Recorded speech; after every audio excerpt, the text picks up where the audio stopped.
کہ جو اپنے رب کے سامنے کھڑا ہونے سے ڈر گیا تو اس کے لیے جنتیں ہیں، 2 جنتیں ہیں. تو ان آیات پہ یقین وہی تو ہے جو ہمیں بچائے گا، اکیلے میں بچائے گا، تنہائی میں بچائے گا. اللہ کے وعدوں پہ یقین، وہ ہمیں مشکلات سے ڈیل کرنا سکھائے گا. اللہ کے وعدوں پہ یقین.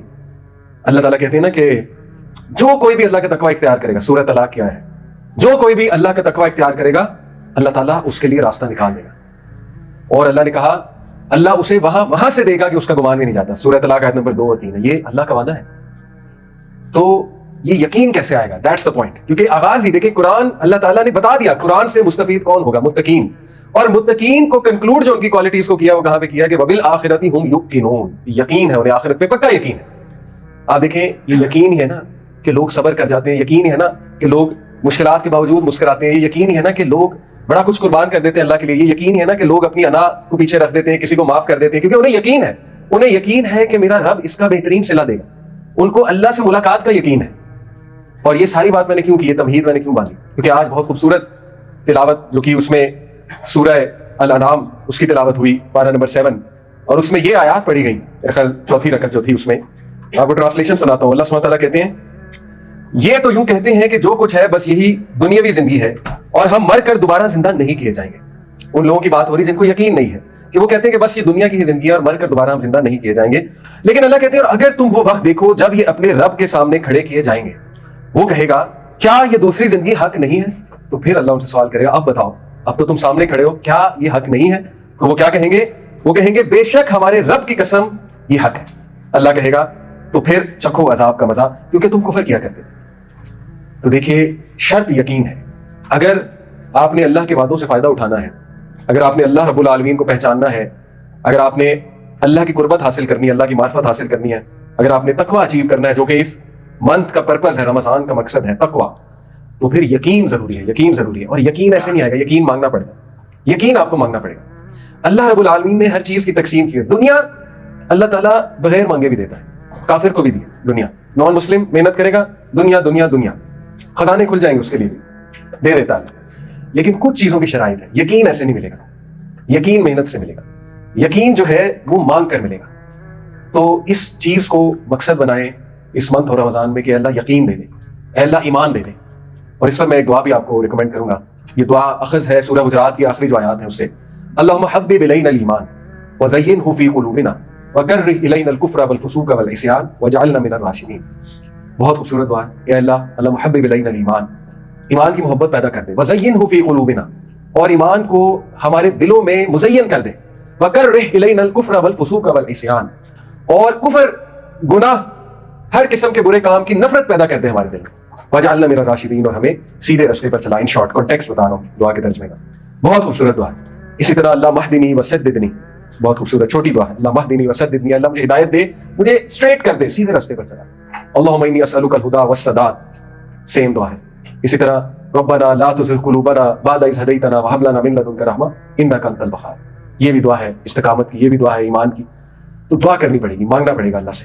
اگر آپ کو لگتا ہے میں ڈی موٹیویٹڈ ہوں، میرا دل نہیں کرتا عبادات کا، میرا دل نہیں کرتا دین کے قریب ہونے کا، تو اس کا مطلب ہے کہ دل پر بوجھ ہے، اس کا مطلب ہے کہ تزکیہ کی ضرورت ہے، اس کا مطلب ہے مانگنا پڑے گا.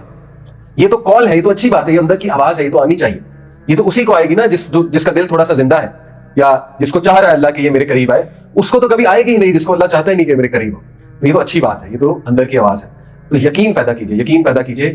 جتنا یقین ہوتا جائے گا اللہ کی باتوں پہ، جتنا یقین ہوتا جائے گا اللہ رب العالمین کی باتوں پہ، اتنا ریفائن ہوتا جائے گا، اتنا ریفائن ہوتا جائے گا انسان، اتنا نکھرتا جائے گا، اتنا سنورتا جائے گا، اتنا انسان اپنا تزکیہ کرتا جائے گا. قد افلح من تزکا وذکر اسم ربہ فصلی. کامیاب ہے وہ جو تزکیہ کر گیا، جو کھڑا ہوا اپنے رب کے سامنے، جس نے تزکیہ کیا اور جس نے نماز ادا کی. اور یہی یقین سے جب آپ نماز پڑھیں گے تو پھر مزہ بھی آئے گا. سبحان ربی العظیم کہتے ہوئے مزہ آئے گا، کیونکہ دل سے اٹھے گا. آپ کہیں گے واقعی ہی میرا رب العظیم ہے، واقعی ہی وہ بہت بڑا ہے، واقعی ہی وہ بہت عظیم ہے. اتنا لینینٹ، اتنا جنرس، اتنا میرے ساتھ مرسیفل، اتنا معاف کرنے والا، اتنا مسٹیکس کو اگنور کرنے والا.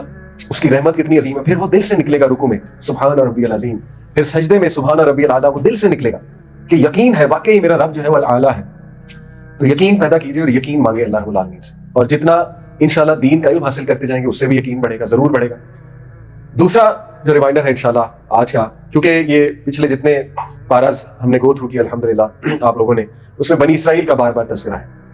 ایون کل جو پارا پڑھا گیا اس میں موسیٰ علیہ السلام کا اور ان کی قوم کا دوبارہ سے تذکرہ ہوا. تو کوئکلی دیکھیں کچھ چیزیں ہمیں سمجھنی چاہیے.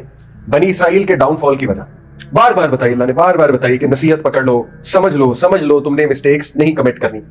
وہ 4-5 وجوہات آپ کے سامنے رکھتا ہوں, کیونکہ بہت سے لوگ یہ سوال کرتے ہیں نا ہم کسی مشکل سے گزریں, اور مشکل آپ کو پتا ہے زندگی میں آزمائشیں اور مشکلات یہ تو پارٹ آف دا پیکج ہے. اللہ نے خود بتا دیا نا کہ ہم تو آزمائیں گے تمہیں, بھوک سے, پیاس سے, لاس آف ہیلتھ سے, لاس آف لائف سے. تو آزمائشیں اور مشکلات آتی ہیں, لیکن جب بھی کوئی مجھ سے سوال کرتا ہے نا کہ مجھ پہ کوئی مشکل آئی ہے تو کچھ پڑھنے کے لیے بتائیے. بہت سے لوگ کہتے ہیں کوئی ذکر, کوئی تسبیح, کوئی وظیفہ. دیکھیں میں انہیں کہتا ہوں وظیفہ میں بعد میں بتاؤں گا, پہلے میں آپ کو چیک لسٹ دوں گا. وہ چیک لسٹ دیکھنا بہت ضروری ہے, کیونکہ مشکلات سے فائدہ اٹھانا, ان سے اخذ کرنا کہ یہ مشکلات آئی کیوں ہیں اور یہ مشکلات مجھے کیا سکھا رہی ہیں, یہ اصل ذہانت ہے. ٹھیک ہے, نہ کہ یہ کہ صرف تسبیح کر لی جائے اور وظیفہ کر لیا جائے اور سیکھا نہ جائے کہ یہ مشکلات آئی کیوں.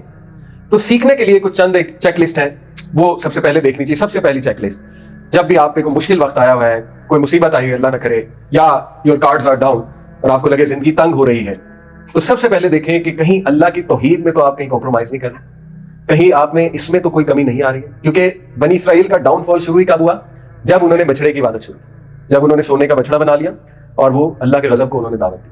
تو میں ہمیشہ کہتا ہوں کہ پلیز دیکھیے کہیں آپ کوئی ایسے کام میں تو نہیں لگے ہوئے جو توحید کے خلاف ہے, جس میں شرک ہے. اور ہمارے معاشرے میں بہت سے عقائد ایسے ہیں جو بہت شرکیہ عقائد ہیں, بدعات پر مبنی ہیں. لوگ مائنڈ کر جاتے ہیں اگر انہیں اس طرح سے سمجھاؤ, لیکن بہت امپورٹنٹ بات ہے, بہت بنیادی بات ہے. کہیں ہم کوئی ایسا کام تو نہیں کر رہے جو نبی صلی اللہ علیہ وسلم کی سنت سے ثابت نہیں ہے. کہیں ہم غیر اللہ سے تو مدد نہیں مانگ رہے, کہیں ہم غیر اللہ پہ تو توکل نہیں کر رہے, کہیں ہم ایسا کام تو نہیں کر رہے جس میں شرک اکبر ہے یا ایون شرک کی کوئی اور قسم پائی جاتی ہے. تو سب سے پہلے توحید. آپ دیکھیے اللہ کے نبی صلی اللہ علیہ وسلم جب بھی مشکل وقت ہوتا تھا ان پہ, ڈسٹریس میں ہوتے تھے, تو وہ ان کے الفاظ سن لیں, وہ کیا کہتے تھے, اللہ اللہ ربی لا اشرک بہ شیئا. کیا چیز ریوائز کرتے تھے, توحید. اللہ میرا رب ہے اور میں اس کے ساتھ کسی کو شریک نہیں کرتا. توحید ریوائز کرتے ہیں جب مشکل آئی ہو. یہ دعا کیا سکھاتی ہے, توحید ریوائز کرتے ہیں جب مشکل آئی ہو.